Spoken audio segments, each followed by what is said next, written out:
నాని నటించిన హిట్ 3 తాజాగా ప్రేక్షకుల ముందుకొచ్చేసి వారి అంచనాలను అందుకుంది. ఈ సినిమా తొలి రోజు ఎంత వసూలు చేసిందంటే నాని హీరోగా శైలేష్ కోలన్ దర్శకత్వం వచ్చిన యాక్షన్ థ్రిల్లర్ హిట్ 3 మే 1న ప్రేక్షకుల ముందుకు వచ్చిన ఈ విజయాన్ని సొంతం చేసుకుంది. తొలి రోజు దేశవ్యాప్తంగా 18 కోట్లు వసూలు చేసినట్లు సినీ వర్గాలు పేర్కొన్నాయి. నాని కెరీర్లోనే తొలి రోజు అత్యధిక వసూలు సాధించిన రెండో చిత్రంగా నిలిచింది. తొలి రోజే $1 మిలియన్ క్లబ్లోకి చేరిపోయింది. దేశవ్యాప్తంగానే కాకుండా ఓవర్సీస్లోనూ ఈ చిత్ర సత్తా చాట్ చేసుకుంది. ప్రీ బుకింగ్స్లోనే హవా చూపించిన ఈ సినిమా విడుదల తర్వాత కూడా అదే జోష్ కొనసాగుతుంది. ఓవర్సీస్లో తొలి రోజే $1 మిలియన్ క్లబ్లు చేరింది. ఈ వారాంతరంలోనే $2 మిలియన్ వసూలు చేసే అవకాశం ఉందని సినీ విశ్లేషకులు భావిస్తున్నారు. హిట్ ఫ్రాంచైజీలో భాగంగా వచ్చిన చిత్రమే hit the third case. Nani Arjun Sarkar పాత్రలో మరో యాంగిల్ చూపించారు.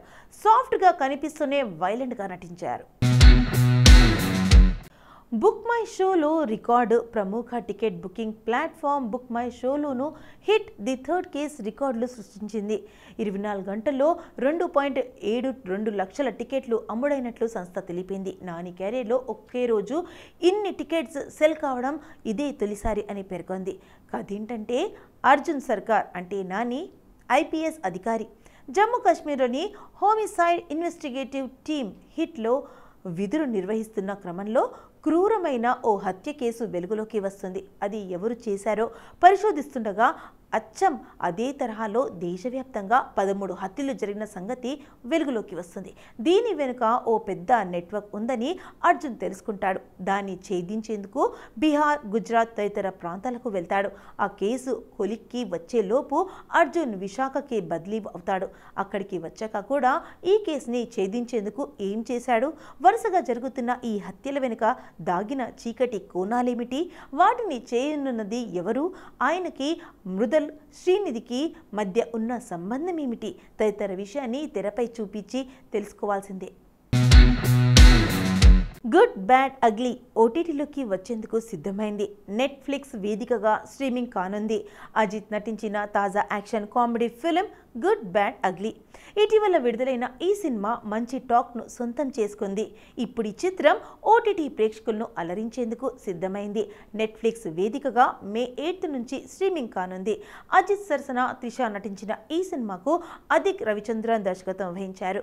అదేంటంటే ఏకే అలియాస్ రెడ్ డ్రాగన్ అంటే అజిత్ ప్రపంచంలోనే పేరు మోపిన గ్యాంగ్స్టర్. ఎన్నో ఏళ్లుగా చక్రవర్తిలా చీకటి సామ్రాజ్యాన్ని ఏలిన అతను భార్య రమ్య అంటే త్రిషకి ఇచ్చిన మాట కోసం ఆ నేర సామ్రాజ్యాన్ని విడిచేసి జైలుకు వెళ్తాడు. ఇక అలా 17 ఏళ్లు జైలు జీవితం గడిపిన అతను బయటకు రాగానే తన కొడుకు విహాన్ అంటే కార్తిక్ దేవ్ను చూసేందుకు భార్యతో కలిసి స్పెయిన్కు వెళ్లేందుకు సిద్ధమవుతాడు. అయితే ఈలోగా ఏకేపై ఓ గ్యాంగ్ దాడి చేయగా దాని నుంచి త్రుట్టిలో తప్పించుకుంటాడు. మరోవైపు స్పెయిన్లో ఉన్న అతని కొడుకును ఓ ముఠా కిడ్నాప్ చేసి డ్రగ్స్ కేసులో జైలు పాలయ్యేలా చేస్తుంది. మరి తన కొడుకును కాపాడుకునేందుకు ఏకే ఏం చేశాడు? అసలు తన కొడుకును టార్గెట్ చేసిన ముఠాకు ఏకేకు ఉన్న విరోధం ఏంటి? కొడుకును కాపాడుకోవడం కోసం మళ్ళీ తుపాకీ పడతాడా లేదా అన్నది మిగిలిన కథ. బలగం ఫేమ్ సుధాకర్ రెడ్డి ప్రధాన పాత్రలో తెరకెక్కిన సినిమా ముత్తయ్య. ఇప్పటికే పలు వేదికలపై ప్రదర్శితమైన అవార్డులు సొంతం చేసుకున్న ఈ చిత్రం ఓటీటీ ఈటీవీ విన్లో స్ట్రీమింగ్ అవుతుంది. Kolkata international film festival, meta film pest తదితర వేదికలపై ప్రదర్శితమై అవార్డులు సొంతం చేసుకున్న చిత్రం ముత్తయ్య. ఈ సినిమా నేరుగా ఓటీటీ ఈటీవీ విన్లో గురువారం విడుదలైంది. బలగం ఫేమ్ సుధాకర్ రెడ్డి ప్రధాన పాత్రలో దర్శకుడు భాస్కర్ మౌర్య తెరకెక్కించారు. ఇంకెందుకు ఆలస్యం, ముత్తయ్య కథ తెలుసుకుందామా? వనపర్తి జిల్లాలోని ఓ గ్రామానికి చెందిన వృద్ధుడు ముత్తయ్య అంటే సుధాకర్ రెడ్డి. అతడికి కొడుకు, కోడళ్ళు, ఓ మన్వడు. వయసులో తనకంటే చాలా చిన్నవాడైన మళ్ళీ అరుణ్ కుమార్తో స్నేహం చేస్తుంటాడు. కూలీ చేసుకుంటూ జీవనం సాగించే ముత్తయ్య నాటకాల్లో దిట్ట. దీంతో ఎలాగైనా సినిమాల్లో నటించాలనే కలలు కంటుంటాడు. వాటిని నెరవేర్చుకునే ప్రయత్నాలలో భాగంగా ఓ షార్ట్ ఫిలిం కోసం తన పొలం విక్రయించాలని నిర్ణయించుకుంటాడు. అయితే పొలాన్ని అమ్మడం తనయుడికి ఇష్టం ఉండదు. ఆ తర్వాత వారిద్దరి మధ్య ఏం జరిగింది? వెండి తెరపై తనను తాను చూసుకోవాలన్న ముత్తయ్య కల నెరవేరిందా? ఇంకేం చేస్తాం, వయసైపోయింది అనుకుంటూ బాధపడే వ్యక్తులు చాలామంది ఉంటారు. ఈ కథతో అలాంటి వారిలోనే కాదు, యువతలోనూ మార్పు తీసుకొచ్చే ప్రయత్నం చేశారు దర్శకుడు.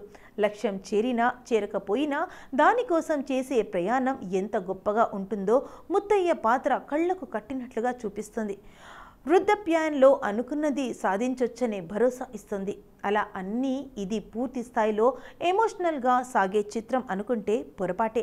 నవ్వులు పంచుతూనే సందేశాన్ని ఇస్తుంది. ఏం సాధించాడని ముత్తయ్య ఫ్లెక్సీలు కడుతున్నారు అని ఓ పాత్ర ప్రశ్నిస్తుంది. దీంతో ముత్తయ్య గురించి తెలుసుకోవాలనే ఆసక్తి ప్రేక్షకుడికి కలుగుతుంది. ప్రారంభంలో కొంతమేర బోర్ అనిపించినా ముందుకెళ్ళాక కొద్ది ఆ ఫీలింగ్ ఉండదు. ముత్తయ్య మళ్ళీ కాంబినేషన్లోని ప్రతి సీన్ కడుపు నవ్విస్తుంది. అయితే మద్యపానానికి ముడిపడి తీసిన కొన్ని సన్నివేశాలు ఫ్యామిలీ ఆడియన్స్కు ఇబ్బందే.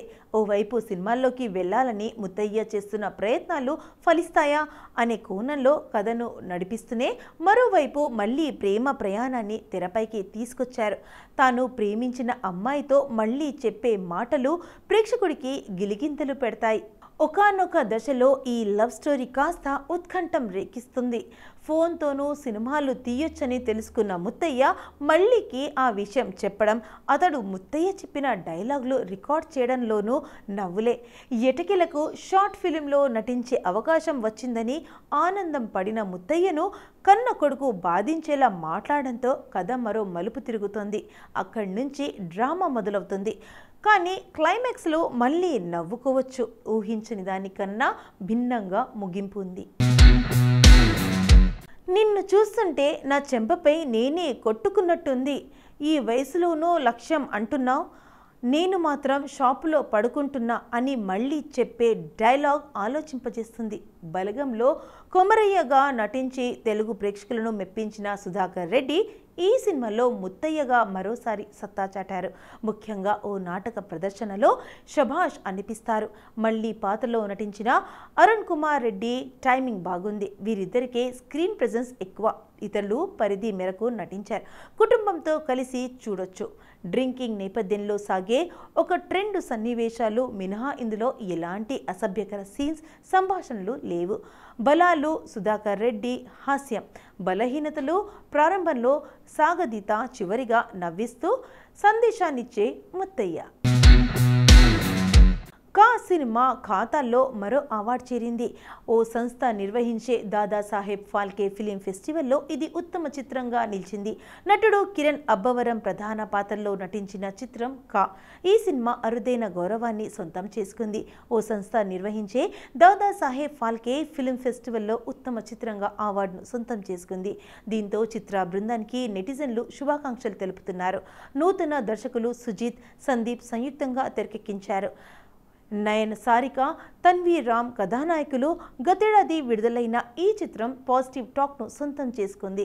కిరణ్ అబ్బవరం క్యారియర్లోనే బిగ్గెస్ట్ హిట్గా నిలిచి మంచి వసూలు సాధించింది. కా విషయానికి వస్తే ఫ్యాంటసీ థ్రిల్లర్గా రూపొందింది. డాల్బీ విజన్, ఆటమ్స్ టెక్నాలజీలతో తెరకెక్కించారు. అభినయ్ వాసుదేవ్, కిరణ్ అబ్బవరం అనాథ. ఇతరుల ఉత్తరాలు చదువుతూ తన సొంత వాళ్లే రాశారని ఊహించుకుంటూ జీవితాన్ని గడిపే వ్యక్తి.